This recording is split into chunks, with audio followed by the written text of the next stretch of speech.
एक आदमी बिजली का बिल न चुका पाने की वजह से बैंक लूटने आया, लेकिन उसने अनजाने में एक नई स्किल हासिल कर ली।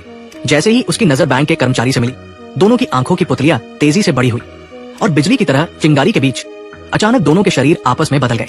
बैंक कर्मचारी, जो अब लुटेरे के शरीर में था, इस बदलाव से अभी उबर भी नहीं पाया था कि पास खड़े गार्ड ने उसे जमीन पर पटक दिया। वहीं लुटेरा, जो अब बैंक कर्मचारी के शरीर में था, अपनी आंखों के सामने हुई इस खतरनाक घटना को देखकर जल्दी से होश में आया। उसने तुरंत काउंटर पर रखे पैसे के बैग को उठाया, आदतन अपनी नकली दाढ़ी को ठीक किया और अफरातफरी का फायदा उठाकर पिछले दरवाजे से तेजी से निकल गया। कुछ ही देर में पुलिस मौके पर पहुंची और बैंक लूटने वाले को पकड़ लिया, लेकिन उन्हें ये बिल्कुल नहीं पता था कि असली लुटेरा पिछले दरवाजे से भागने की तैयारी कर रहा था। तभी एक सहकर्मी ने उसका रास्ता रोक लिया और उसे पैसे का बैग ले जाने से मना कर दिया। दोनों के बीच खींचतान हो रही थी कि तभी एक पुलिस वाला पिछले दरवाजे से अंदर आया।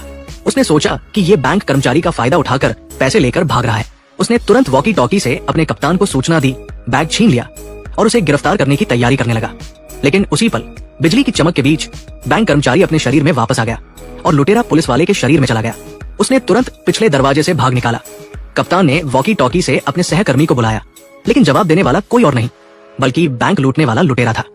कप्तान को समझ नहीं आया कि ये सब क्या हो रहा है, इसलिए उसने लुटेरे को थाने ले जाकर उसकी चालबाजी का पर्दाफाश करने की सोची। लेकिन उसे क्या पता था कि लुटेरे ने एक ऐसा राज खोला जो सिर्फ उन दोनों को ही पता था। उसी वक्त लुटेरा एक दुकान में कॉफी खरीदने गया। तभी उसने कुछ पुलिस वालों को अपनी ओर आते देखा। उसने बैग काउंटर के पीछे फेंक दिया और वेटर को खींचकर अपने शरीर को उसके शरीर में ट्रांसफर कर लिया।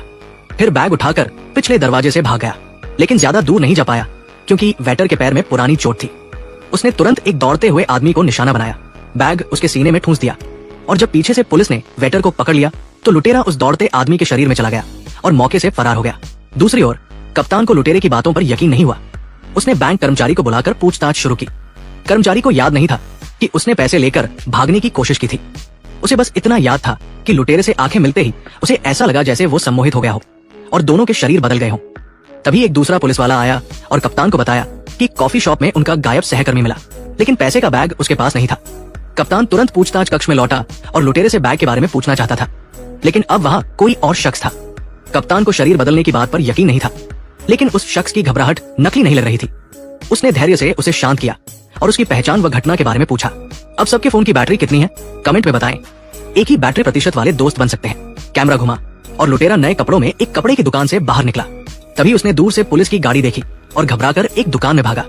वहां उसे पता चला कि ये एक ज्योतिषी की दुकान थी। उसने ज्योतिषी को कुछ नोट दिए, बैग कुर्सी के नीचे रखा और अपनी परेशानियां बताई। पता चला कि वह एक फीका पड़ चुका अभिनेता था। लंबे वक्त से उसे कोई काम नहीं मिला।